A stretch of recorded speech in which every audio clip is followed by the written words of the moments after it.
بسم اللہ الرحمن الرحیم۔ السلام علیکم، الصلاۃ والسلام علی رسول اللہ صلی اللہ علیہ وآلہ وسلم۔ قل هو اللہ احد اللہ الصمد لم یلد ولم یولد ولم یکن لہ کفوا احد۔ آج میں آپ کو 3 ایسی دعائیں بتاؤں گی جس نے میری زندگی بدل دی، اور میں یقین کے ساتھ کہہ سکتی ہوں کہ اگر آپ بھی ان دعاؤں کو اپنی زندگی میں شامل کر لیں تو آپ کی زندگی بدل جائے گی۔ چاہے دنیا میں کچھ بھی ہو رہا ہو، اللہ کے کلام میں اتنی برکت ہے کہ آپ بس اللہ کا کلام پڑھیں اور آپ کے دل میں اتنا سکون آ جائے گا اور آپ کے معاملے بالکل صحیح ہو جائیں گے۔ بس ہمارے دل میں اس بات کا یقین ہو کہ اللہ تعالیٰ ہی ہماری زندگیوں کو بدلنے والے ہیں۔ ہم دعاؤں کے ذریعے اپنے مشکل کام آسان کر سکتے ہیں، اور یہ دعائیں تو بہت ہی مجرب ہیں۔ میرا نام ہے عظمیٰ اور مجھے اللہ تعالیٰ کی تعریف بیان کرنا اچھا لگتا ہے، اور تمام تر تعریفیں اللہ تعالیٰ کے لیے ہیں۔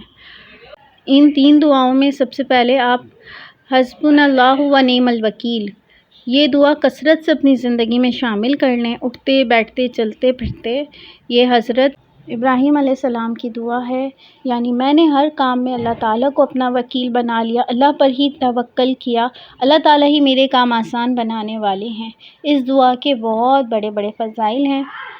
میں جب بھی مشکل میں ہوتی ہوں تو اس دعا کی تسبیح پڑھتی ہوں، اور چلتے پھرتے بھی یہ دعا پڑھتی ہوں تو یقین مانیں دل کو اتنا سکون ملتا ہے، یعنی مشکلیں ہونے کے باوجود بھی ایک دم دل میں اطمینان سا ہوتا ہے کہ اللہ تعالیٰ ہیں اور اللہ تعالیٰ میری ساری مشکلوں کو آسان کر دیں گے۔ دوسری دعا ہے لا حول ولا قوۃ الا باللہ، یعنی سب کچھ اللہ پر توکل کریں اور اللہ تعالیٰ ہی ہر چیز پر قادر ہے۔ اور بتاتے ہیں لا حول ولا قوۃ الا باللہ میں 99 بیماریوں سے شفا ہے، اور جو سب سے کم درجے کی بیماری ہے وہ ہے ڈپریشن، پریشانی۔ تو پریشانی کے وقت اور ویسے بھی اپنی زندگی میں اس چیز کو شامل کر لیں، ان دعاؤں کو شامل کر لیں تو انشاءاللہ اللہ تعالیٰ تمام پریشانیوں سے نکلنے کا حل کر دیں گے۔ نہ صرف بلکہ دل کو اتنا سکون ملے گا یہ دعائیں پڑھ کے، یہ کلمات پڑھ کے۔ اور تیسری دعا ہے درود شریف۔ جو شخص درود شریف پڑھتا ہے تو اس پر 10 رحمتیں نازل ہوتی ہیں۔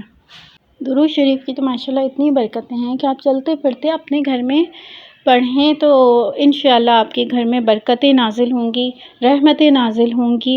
اور حضور صلی اللہ علیہ وآلہ وسلم نے بھی فرمایا ہے کہ جو مجھ پر ایک دفعہ درود پڑھتا ہے تو اللہ تعالیٰ اس پر 10 رحمتیں نازل فرماتے ہیں۔ حسبنا اللہ و نعم الوکیل کثرت سے پڑھنے سے ہمیں یہ احساس ہوتا ہے کہ اللہ تعالیٰ ہمارے ساتھ ہیں، اور یہ اتنا اچھا احساس ہے کہ ہم اپنی پریشانیاں اس کو بتا رہے ہیں جو ہمیں 70 ماؤں سے زیادہ محبت کرتا ہے، جس نے ہمیں پیدا کیا ہے۔ اللہ تعالیٰ مالک ہے، خالق ہے، تمام جہانوں کا رب ہے، اور تمام تر تعریفیں اللہ کے لیے ہیں۔ فرماتے ہیں اگر تمام سمندر کی سیاہی بنا دی جائے اور تمام درختوں کے قلم بنا دیے جائیں اور اللہ تعالیٰ کی تعریف بیان کرنے لگیں تمام مخلوق، دنیا اور آسمان کی تمام مخلوق، تو لکھتے لکھتے لکھتے لکھتے تمام سمندر کی سیاہی ختم ہو جائے گی اور تمام درختوں کے قلم ختم ہو جائیں گے، پر اللہ تعالیٰ کی تعریف ختم نہیں ہوگی۔ پھر اتنی ہی اللہ تعالیٰ اور بنا دیں، پھر بھی اللہ تعالیٰ کی تعریف ختم نہیں ہوگی۔ ہم اپنی دعاؤں میں اس طرح بھی اللہ تعالیٰ کی تعریف کریں اور اللہ تعالیٰ کی بے انتہا تعریف کریں۔ اللہ تعالیٰ کو سب سے زیادہ اپنی تعریف پسند ہے۔ اللہ تعالیٰ ہماری اتنے قریب ہیں کہ شرک سے بھی زیادہ قریب ہیں، اور ہم سے اتنی محبت کرتے ہیں کہ 70 ماؤں کی مثالیں دی جاتی ہیں، اس سے بھی زیادہ اللہ تعالیٰ ہم سے محبت کرتے ہیں۔ اگر آپ کو میری یہ چھوٹی سی ایک کوشش اچھی لگی ہے تو ایک پیارا سا کمنٹ کر دیں۔ السلام علیکم۔